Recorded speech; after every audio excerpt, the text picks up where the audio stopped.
practice pa more. Opo, si Maria at sinuotan sa medyas. Medyo malabo.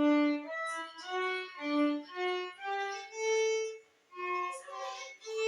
dahil malaking problema pa. Isang taon po kasi minsan sumakit ang ugat ko. Inilabas niya ang bagong uniform nito. Ayaw niyang makipagsugat talaga. Kaya siya na ang bumili. Ayaw din kasi ni Lani na nakikipagsiksikan sa palengke. Kaya kapag may oras, si Yong na talaga ang namimili. Ang ganda. Bulong pa rin.